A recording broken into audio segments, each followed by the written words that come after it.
अस्सलाम वालेकुम friends, welcome in Urdu villa. आज मैं जान नावल का पार्ट नंबर 50 स्टार्ट करने लगी हूँ। वीडियो स्टार्ट करने से पहले आप सबसे गुजारिश है कि प्लीज़ मेरे चैनल को सब्सक्राइब कर दें। आंटी, सबसे पहले मैं आपको अपनी अब तक गुजर जाने वाली ज़िंदगी के बारे में बताना चाहती हूँ, इसलिए बात वहीं से शुरू करती हूँ जहाँ आपसे मिलकर हम दोनों रुखसत हुए आए।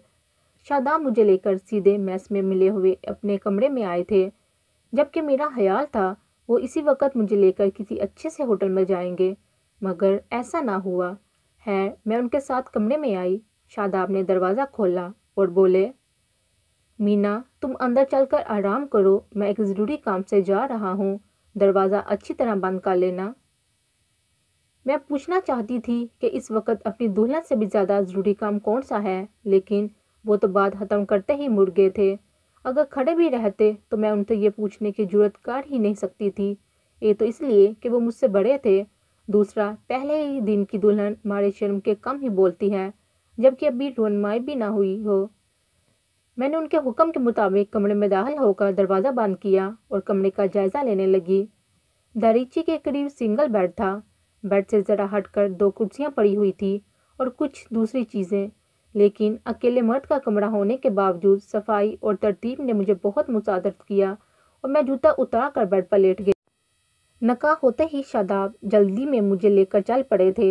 उन्होंने ये भी ना सोचा कि मुझे वहाँ सादा कपड़ों की ज़रूरत पड़ेगी, मगर उनको तो ना जाने किस बात की जल्दी थी जो उन्होंने हर काम में अफरा तफरी मचाई हुई थी, और अब यहाँ आते ही मुझे छोड़कर खुद चले गए थे। मैंने एक नज़र खुद को देखा। मेरे बालों में, हाथों में गुलाबों के फूलों के गजरे थे जो मेरी एक सहेली ने खुद बना कर लगाए थे। अगरचा कलाइयों में एक तरफ 12 चूड़ियाँ थी और दूसरी तरफ 2 कड़े, मगर फिर भी मेरी सहेली ने गजरे पहना दिए थे। गले में 2 तलाई सेट थे, जबकि नथ और टीका तो शादाब के हुक्म पर उतार दिया गया था, क्योंकि जब मैं बड़ी से चादर लेकर पूरी दुल्हन बनी उनके साथ चलने को तैयार हुई थी तो उन्होंने एक तनकीदी नज़र मुझ पर डाली और बुरा सा मुंह बनाकर बोले, इन फजूलियात को लादने की क्या ज़रूरत है, उतारो सारा जेवर। ये क्या कह रहे हो, दुल्हन है? फूफो ने उनको घूरते हुए कहा। लेकिन हमें सफ़र करना है, वो बदसतूर इसी लहजे में बोले। सफ़र करना है तो फिर क्या हुआ? फूफो ने बहस की तो वह बजाय खुद फूफो को जवाब देने के मुझसे मुहातब हुए। मीना, उतारो इन सबको, जल्दी करो। मैंने फ़ौरन माथे और नाक के जेवर से आज़ाद किए, लेकिन इसके अलावा फूफो ने मुझे कुछ उतारने ही ना दिया और शादाब को वो झाड़ पिलाई कि वो अपनी ज़िद छोड़ने पर मजबूर हो गए। लेटने को तो मैं बेड पर लेट चुकी थी, मगर नींद बिल्कुल भी मुझे नहीं आई थी कि ना जाने वो कब वापस आ जाएं। यही वजह है मैं सोई नहीं, लेकिन सारी रात गुजर गई, वो नहीं आए। सुबह मैंने दरीचे का पर्दा हटा कर देखा, सब लोग तैयार होकर जा रहे थे। मैं फिर लेट गई। थोड़ी देर बाद ही दरवाजे पर दस्तक हुई। मैंने जल्दी से उठकर दरवाज़ा खोला तो सामने शादाब खड़े थे। उनकी आंखें सुरह अंगारा हो रही थी। मैं जल्दी से एक तरफ हट गई। वो कमरे में दाखिल होते ही सीधे बेड की तरफ बढ़े और बेड पर नज़र पड़ते ही रुक गए। कुछ देर खड़े ना जाने क्या सोचते रहे, फिर मेरी तरफ मुड़ते हुए बोले, चलो बेड की चादर बदल दो। मैंने हैरान होकर चादर की तरफ देखा। बिल्कुल साफ थी, अलबत्ता मेरे हाथों और बालों में लगाए के गजरों के फूलों की पत्तियां उस पर जा बजा बिखरी हुई थी। मैं कहना चाहती थी, चादर तो बिल्कुल साफ है, चादर को क्या हुआ? लेकिन इतने में वो खुद ही बोले, तुमने सुना नहीं मैंने क्या कहा है? अलमारी से नई बेडशीट निकालो। और फिर खुद ही आगे बढ़कर बेड की चादर नोच फेंकी। मैंने जल्दी जल्दी नई बेडशीट निकाल कर बिछाई तो वो दोनों बाजू आंखों पर रखते हुए लेट गए, जैसे मेरी सूरत को देखना नहीं चाहते हों। मैं कुछ देर खड़ी रही, फर्श पर गिरी बेडशीट उठा कर झाड़ते हुए एक तरफ मेज़ पर रखी और यूं ही छोटी बड़ी चीज़ें संभाल कर मेज़ पर रखते हुए मैं खुद भी कुर्सी पर बैठ गई। वो लेटे रहे और मैं बैठी रही। पता नहीं कितना वक्त गुजरा था और शायद इस हालत में मज़ीद वक्त गुजर जाता कि अचानक दरवाजे पर दस्तक हुई। मैंने सोचा, इनको उठने का इंतज़ार करूं या, लेकिन अभी मैं फ़ैसला भी ना कर पाई थी कि उन्होंने बाजू हटाकर मुझे देखा और खुद उठकर दरवाज़ा खोल दिया। पीछे हटो यार, कोई उनसे कहता हुआ खुद ही ज़बरदस्ती कमरे में दाखिल हुआ। अरे, यानी ये इत्तला सच ही थी जो मुझे मिली कि तुम शादी करके आए हो? किसने इत्तला दी? شاداب نے پوچھا۔ ظاہر ہے تمہارے پڑوس میں ہی سے کسی نے دی ہوگی۔ یہ خبر پھیل چکی ہے کہ کرنل رات اپنی دلہن کے بکواس بند کرو۔ شاداب نے ایک طرف بیٹھی مینا کو دیکھتے ہوئے کہا۔ کیا بات ہے شاداب، تم تو پریشان لگ رہے ہو۔ ضیاء نے پہلی بار ان کی کیفیت کو محسوس کیا تو وہ طویل سانس لے کر بولے، ایسی کوئی بات نہیں، تم چلتے پھرتے نظر آؤ۔ یوں نکال رہے ہو؟ ضیاء نے آنکھیں دکھائی۔ ہاں، کیونکہ اس وقت تمہاری ضرورت نہیں، شاداب نے خشک لہجے میں کہا۔ ارے اچھا، اس نے شرارتی لہجے میں کہا اور مجھے آداب کہہ کے نکلنے سے پہلے بولا، ولیمے کی دعوت کب دے رہے ہو؟ مگر شاداب نے جواب دینے کی بجائے دروازہ بند کیا۔ چند لمحے وہیں کھڑے نہ جانے کیا سوچتے رہے، پھر الماری کی طرف مڑے اور سوٹ لے کر باتھ روم میں چلے گئے۔ میری طبیعت خراب ہو رہی تھی۔ کل دوپہر سے میں نے کچھ نہیں کھایا تھا، صرف رات آپ کے گھر میں ایک کپ چائے پی تھی، جبکہ اس حالت میں مجھے زیادہ خوراک کی ضرورت تھی۔ اس وقت 3 بج رہے تھے، یعنی 24 گھنٹے سے میں نے کچھ کھایا نہیں تھا۔ وہ نہا کر لباس پہن کر باہر آئے تو میں بے چینی سے کمرے میں ٹہل رہی تھی۔ انہوں نے کچھ نوٹس نہ لیا، تولیے سے بال خشک کر کے دیوار آئینے کے سامنے کھڑے ہو کر برش کرنے لگے، جبکہ مجھے متلی سی ہو رہی تھی۔ میں خود کو سنبھالتی غسلخانے میں گئی، کچھ کھایا ہوتا تو نکلتا بھی۔ یہ صورتحال میرے لیے اور بھی تکلیف دہ تھی۔ اب تمہاری تکلیف اور بھوک کے علاوہ ان کی بے روحی دیکھتے ہوئے میرا دل رونے کو چاہ رہا تھا۔ مجھ سے 2 قدم بھی چلا نہیں جا رہا تھا۔ بامشکل چھوٹے چھوٹے قدم اٹھاتی باہر آئی۔ وہ اب بھی آئینے کے سامنے کھڑے تھے۔ میں نے صاف سنا وہ آئینے میں خود کو دیکھتے ہوئے کہہ رہے تھے، وہ صبح خواب ہوا، شب کو پاس کتنا تھا، بچھڑ کے اس سے میرا دل اداس کتنا تھا۔ بلکہ ہے، میں نے حیران ہو کر سوچا، کون بچھڑ گیا ہے ان سے، اور دیوار کا سہارا لیتی ہوئی بیڈ کی طرف بڑھی اور لڑکھڑاتی ہوئی بامشکل بیڈ کے قریب پہنچ پائی، پھر سیدھی لیٹ گئی۔ انہوں نے شاید آئینے میں یہ حالت دیکھ لی تھی، ایک دم میری طرف مڑتے ہوئے بولے، کیا بات ہے مینا؟ میں نے نظر اٹھا کر ان کو دیکھا اور آنسو میری آنکھوں سے بہہ نکلے، مگر منہ سے ایک لفظ بھی نہ نکل سکا۔ کیا ہوا مینا؟ وہ میرے قریب چلے آئے تو میں نے اور بھی شدت سے رونا شروع کر دیا۔ میں سمجھ گئی تھی کہ وہ مجھ سے سخت خفا ہیں کہ میں نے آپ سے کہہ کر ان کو شادی کے لیے مجبور کیا، اور اب میں ان کو منانا چاہتی تھی، مگر وہ شاید زیادہ ہی خفا تھے۔ رونے کے بجائے مجھے اپنی تکلیف بتا دو۔ وہ میرے رونے کا اصل لیے بغیر بولے، میری طبیعت ٹھیک نہیں، بھوک لگی ہے، پلیز کھانے کو نہیں تو پینے کو دے دیں۔ میں روتے ہوئے بامشکل کہہ پائی۔ ارے! انہوں نے چونکتے ہوئے پہلی بار میری حالت کا جائزہ لیا، پھر دروازے کی طرف بڑھتے ہوئے بولے، سوری مینا، تمہیں میری وجہ سے تکلیف ہوئی۔ صبح جب میں آیا تھا تو تب بھی تمہیں مجھے بتا دینا چاہیے تھا۔ پھر وہ جلدی سے باہر نکل گئے۔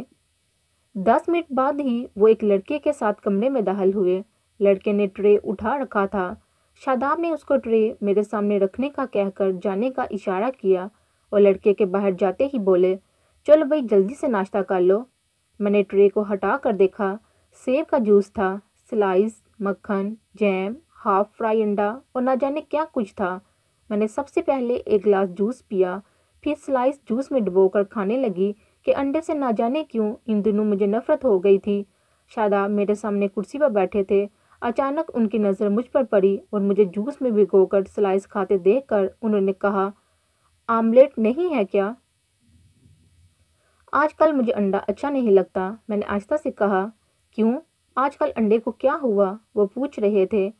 وہ میری طبیعت انڈا کھا کر زیادہ خراب ہوتی ہے۔ میں ہماری شرم کے وضاحت نہ کر سکی۔ انہوں نے چونک کر مجھے دیکھا، پھر میز پر پڑا میگزین اٹھا کر چہرے کے سامنے کر لیا۔ میرے ناشتے سے فارغ ہوتے ہی بولے، اب جلدی سے تیار ہو جاؤ، میرے پاس تو کوئی دوسرا سوٹ نہیں ہے۔ اس کا مطلب ہے اب پھر تمہیں اسی لباس میں لے کر جانا ہوگا۔ گھر سے آتے ہوئے اپنے ساتھ کپڑے کیوں نہیں لائی؟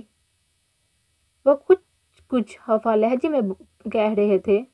آپ نے جلدی تو مچا رکھی تھی، میں نے آہستگی سے کہا۔ اچھا ٹھیک ہے، انہوں نے تیزی سے کہا اور مجھے اٹھنے کا اشارہ کیا۔ میں اٹھی اور جھک کر جوتا پہننے لگی تو سب کھایا پیا باہر آنے لگا تو جلدی سے بھاگ کر غسل خانے میں چلی گئی۔ شاداب نے مجھے حیران ہو کر دیکھا، پھر دریچے سے باہر دیکھتے ہوئے نہ جانے کیا سوچنے لگے۔ بہت دیر بعد میں باتھ روم سے باہر آئی اور بیڈ پر لیٹ گئی کہ اب مزید کھڑے رہنے کی سکت نہیں تھی۔ طبیعت زیادہ خراب ہے تو ڈاکٹر کو بلاؤں؟ وہ پوچھ رہے تھے۔ اس کی ضرورت نہیں، ایسی حالت تو میری اکثر رہتی ہے، میں نے آہستہ سے کہا تو وہ بولے، اوکے جیسی تمہاری مرضی۔ انہوں نے اتنا نہیں کیا کہ میرے پاس بیٹھ کر مجھے حوصلہ یا تسلی دیتے کہ میری یہ حالت ان کی بنائی ہوئی تھی۔ بہت دیر بعد کہیں شام کے قریب میری طبیعت ذرا بہتر ہوئی تو وہ مجھے ساتھ لے کر ایئرپورٹ چلے آئے۔ جہاز میں بھی میری طبیعت خراب ہی رہی۔ ایسے میں مجھے اونگ آئی تو میں نے سر ان کے کاندھے پر رکھ لیا کہ وہ اگر ناراض ہونے کی وجہ سے دور دور تھے تو کیا ہوا، میں خود پاس ہو کر یہ دوری ختم کر سکتی تھی۔ لیکن جیسے ہی میرا سر ان کے کاندھے سے لگا وہ یوں اچھلے جیسے کوئی لڑکی کسی غیر مرد کا سر اپنے کاندھے پر دیکھ کر اچھلتی ہے۔ میں حیرانی سے ان کو دیکھنے لگی تو وہ ہلکی سی ناگواری سے بولے، پیچھے ہٹ کر بیٹھو، جہاز میں اور لوگ بھی ہیں، یہ بیڈ روم نہیں۔ ان کے منہ سے یہ بات سن کر میرا جی چاہا کہہ دوں، بیڈ روم میں کون سا آپ نے مجھے اپنی قربت یا رفاقت بخشی تھی؟ ساری رات ہم نہ جانے کون سا ضروری کام میں مصروف رہے اور صبح آتے ہی یوں منہ بنا کر لیٹ گئے جیسے کسی کو دفن کر کے سیدھے قبرستان سے آئے ہوں۔ لوگ پہلے دن کی دلہن کے ساتھ یہی سلوک کرتے ہیں جو آپ نے میرے ساتھ کیا۔ مگر میں تو کچھ بھی کہنے کی پوزیشن میں نہیں تھی۔ ان کا یہ احسان ہی کیا کم تھا کہ انہوں نے مجھ سے شادی کر لی تھی۔ اسلام آباد ایئرپورٹ پر وہ ایک دوسرے جہاز کے ٹکٹ لائے جو پشاور جا رہا تھا، اور پشاور سے انہوں نے ایک پرائیویٹ کار کرائے پر لی اور ہم 4 روانہ ہو گئے۔ گھر والی اتنی جلدی واپسی پر بہت حیران ہوئے۔ پھر پھپھو شاداب کو لے کر اپنے کمرے میں چلی گئی۔ بہت دیر وہ پھپھو کے کمرے میں بھی نہ رہے، جلدی واپس آئے اور سب کو سلام کرتے ہوئے رخصت ہو گئے۔ ابو اور سجاد بھائی نے پوچھا، کل تمہیں مینا کو ساتھ لے جانے کی جلدی تھی، آج واپس بھی لے آئے، کیا بات ہے؟ اس پر وہ بغیر رکے بولے، جلدی میں ہوں، وضاحت نہیں کر سکتا، آپ امی سے پوچھ لیجئے گا۔ میں نے ان کو بتا دیا ہے اور باہر نکل گئے۔ کچھ دیر بعد ہی کار اسٹارٹ ہونے کی آواز آئی اور میرے آنسو ضبط کے باوجود بہہ نکلے۔ امی نے حیران ہو کر مجھے دیکھا، پھر پھپھو سے پوچھا، کیا کہہ کر گیا ہے شاداب اور اتنی جلدی کیوں چلا گیا؟ بابی، شاداب کہہ رہا تھا یہاں سے جاتے ہی اس کو نئے ڈیوٹی آرڈرز ملے ہیں۔ شاداب کی ڈیوٹی اچانک کوئٹہ سے باہر لگائی گئی ہے، جہاں چند باغی قبائل حکومت کے خلاف برسرے پیکار ہیں۔ شاداب کہتا تھا وہاں سنگلا چٹانوں اور ویرانوں کے علاوہ کچھ بھی نہیں۔ ویسے بھی وہاں فیملی ساتھ لے جانے کی اجازت نہیں کہ جو حکومت سے ناراض ہو کر پہاڑوں پر چڑھ گئے ہیں، بار بار فوج پر حملہ کرتے ہیں۔ تاہم وہ کہتا ہے جیسے ہی اس کی ڈیوٹی پھر سے چھاونی کے علاقے میں ہوگی وہ فوراً آ کر مینا کو لے جائے گا۔ پھپھو کی وضاحت کے بعد کوئی کچھ نہ بولا اور میں اپنے کمرے میں آ گئی۔ تب پھپھو میرے پاس آئی اور شاداب کے رویے کا پوچھا۔ میں ان کو دکھی کرنا مناسب نہ سمجھا اور کہا، ان کا رویہ بہت اچھا تھا۔ مگر پھپھو مطمئن نہ ہوئی، تاہم انہوں نے مزید کچھ نہ پوچھا۔ شاداب ایسے گئے تھے جیسے کبھی نہ لوٹ کر آنے کے لیے گئے ہوں۔ نہ ان کا فون آتا تھا اور نہ ہی خط، جبکہ میں ان کو باقاعدگی سے شروع کے 2-3 مہینے خط لکھتی رہی تھی، لیکن جب ان کی طرف سے کوئی جواب نہ آیا تو میں خود بھی خط لکھنا چھوڑ دیا۔ شاداب کے ٹھیک 7 ماہ بعد جب میں نے فواد کو جنم دیا تو سب ہی حیران تھے سوائے پھپھو کے، لیکن شک پھر بھی کوئی نہ کر سکا مجھ پر کہ اتنی کمزور صحت کی وجہ سے فواد 7 ماہ کا ہی لگتا تھا کہ شاداب کی بے روحی کا دکھ سہتے ہوئے میں خود بھی بہت کمزور ہو گئی تھی۔ نہ وقت پر کھایا نہ پیا، پھر بچہ کیسے صحت مند ہو سکتا تھا؟ فواد کے پیدا ہوتے ہی پھپھو نے شاداب کو خط لکھوایا کہ جلدی سے چلے آؤ، لیکن مجھے یقین تھا وہ نہیں آئیں گے۔ پہلے تو انہوں نے کوئٹہ سے باہر لگائی جانے والی ڈیوٹی کا بہانہ کیا تھا، اور آج کل تو وہ تھے ہی جنگی مشقوں میں مصروف۔ اب تو ان کے پاس نہ آنے کے لیے معقول بہانہ تھا، اور اب مجھے ان کا انتظار بھی نہیں تھا۔ دہلی کے ان پردرد اور کرب امیز لمحوں میں انہیں میرے پاس ہونا چاہیے تھا تاکہ مجھے کچھ سکون ملتا، کچھ حوصلہ ہوتا۔ لیکن جب یہ لمحے ان کے بغیر گزر گئے تھے تو اب وہ آتے یا نہ آتے کیا فرق پڑتا؟ یہی کیا کم تھا کہ ان گناہ کی اس رات کو انہوں نے مجھ سے نکاح کر کے ثواب میں بدل دیا تھا۔ फवाद 15 दिन का हो चुका था, मगर शादाब को लिखे जाने वाले खत का ना तो जवाब आया और ना ही वो खुद आए थे। अगरचा मुझे यकीन था वो नहीं आएंगे, इसके बावजूद जब भी दरवाजे पर कोई गाड़ी रुकती या किसी की आहट सुनाई देती तो मैं हसरत भरी नजरों से बाहर देखने लग जाती। फूफो मेरी ये हालत देखती तो कहती, बस एक बार मीना, सिर्फ एक बार शादाब आ जाए तो फिर मैं उसको सीधा करके रख दूंगी। जवाब में मैं अक्सर चुप रहती या फिर कह देती, फूफो वो कभी नहीं मिलेंगे, ये शादी तो उन्होंने आयशा आंटी के कहने पर की है। तब फूफो फिर हाथ लिखवाने बैठ जाती। फवाद उस दिन एक माह का हुआ था। फूफो ने उसको नहलाकर तौलिया में लपेटकर मेरे पहलू में लटाया और पानी वाला टब उठाने ही लगी थी कि अचानक बगैर कोई आहट के शादाब मेरे कमरे में दाखिल हो गए और सबसे पहले फूफो की तरफ बढ़े। लेकिन फूफो मारे गुस्से के उनके हाथ झटक कर पानी का टब उठाकर बाहर निकल गई।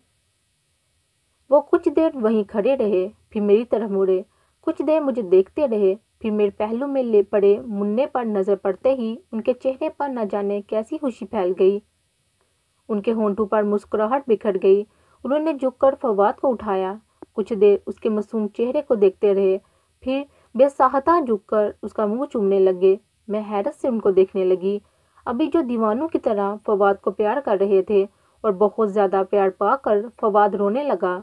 शायद शादाब की दाढ़ी के बाल उसकी मुलायम जिल्द में चुभ रहे थे और वो ये चुभन बर्दाश्त ना कर सका था।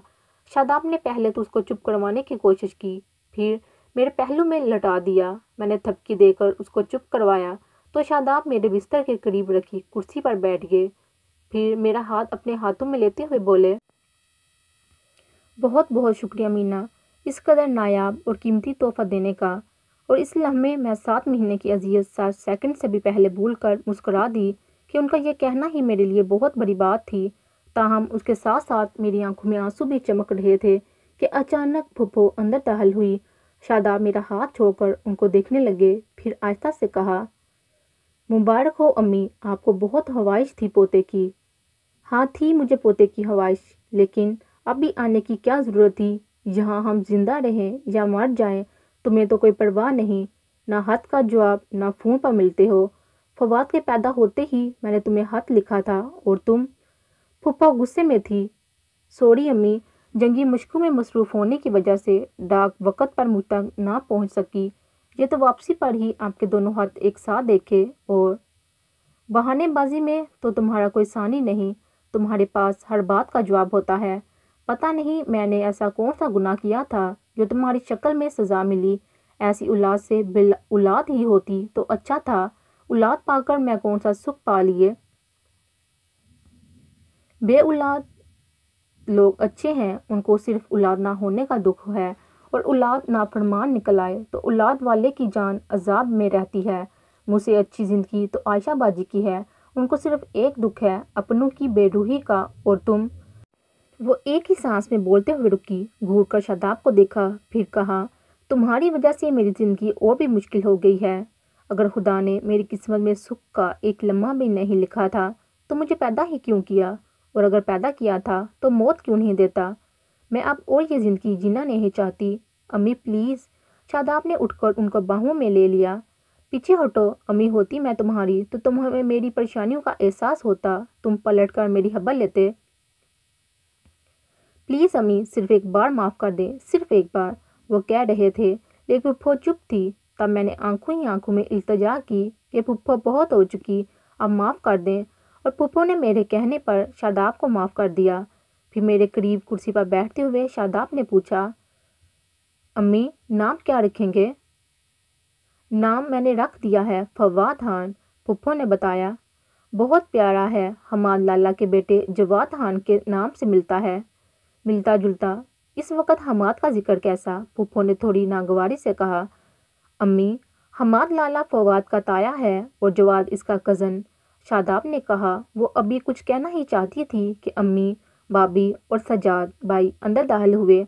अम्मी ने कमरे में दाखिल होते ही पहले मुझे देखा और मेरे चेहरे पर शादाब की मोहब्बत से फैलने वाली खुशी देखकर खुद भी खुश हो गई। फिर वो शादाब से ना आने का शिकवा करते हुए मुबारकबाद देने लगी। सजाद भाई और भाभी ने भी मुबारकबाद दी।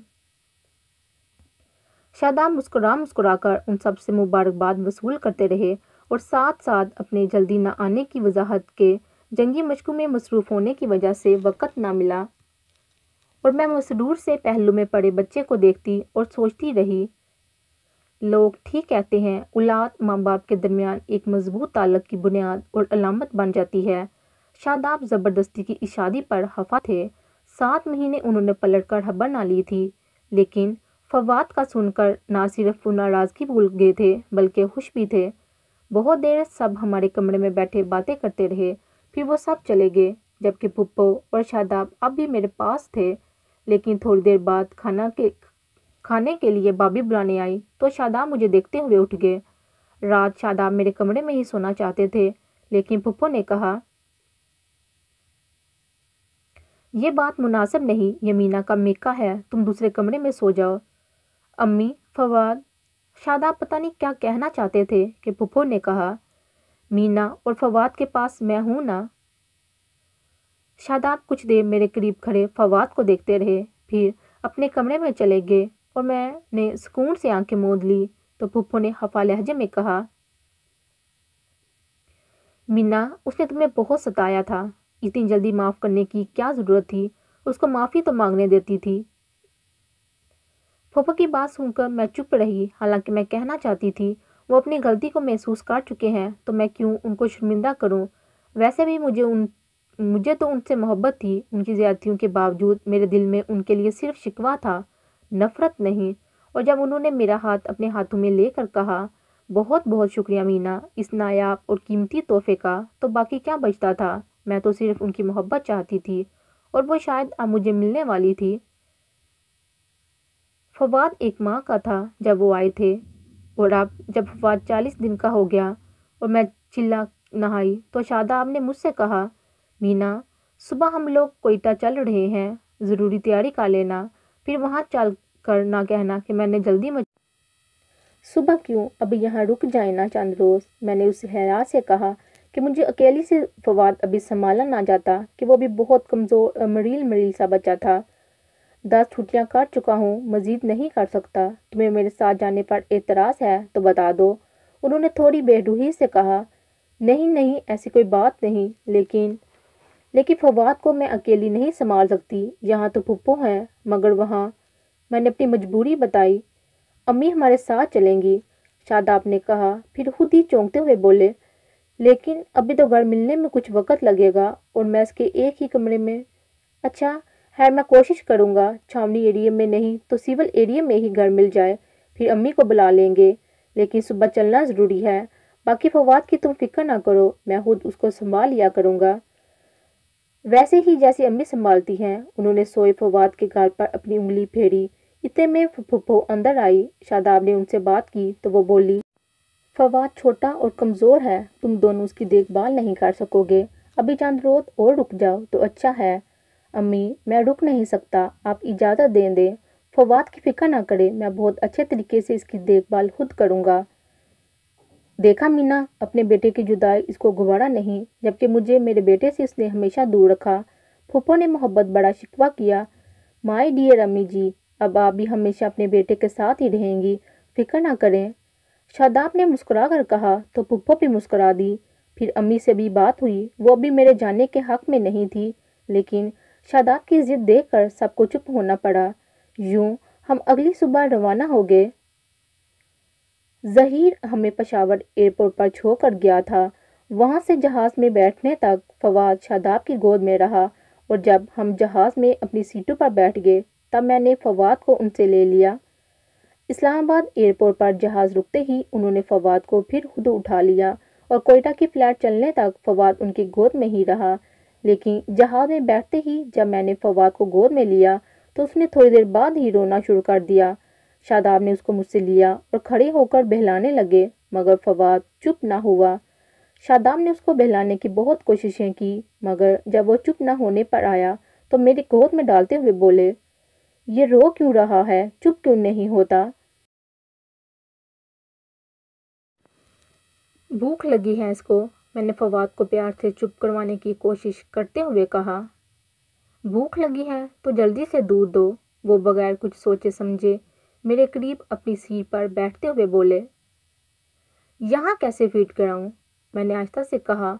انہوں نے چونک کر مجھے دیکھا، پھر وہ کہتے ہوئے سامنے کھڑی ایئر ہوسٹس کو دیکھنے لگے۔ بڑی مشکل سے میں نے فواد کو بہلانے اور سلانے میں کامیاب ہوئی۔ پھر اس کی آنکھ کوئٹہ ایئرپورٹ پر ہی کھلی تھی۔ شاداب نے اس کو گود میں لے لیا تھا۔ وہ بھوک سے بے تاب ہو رہا تھا۔ محض پہنچتے ہی میں نے شاداب سے کہا، لائیے فواد کو مجھے دے دیجیے، میں اس کو فیڈ کرا دوں۔ شاداب نے بغیر مجھے دیکھے اور بغیر کچھ کہے فواد میری گود میں ڈال دیا اور خود باہر نکل گئے۔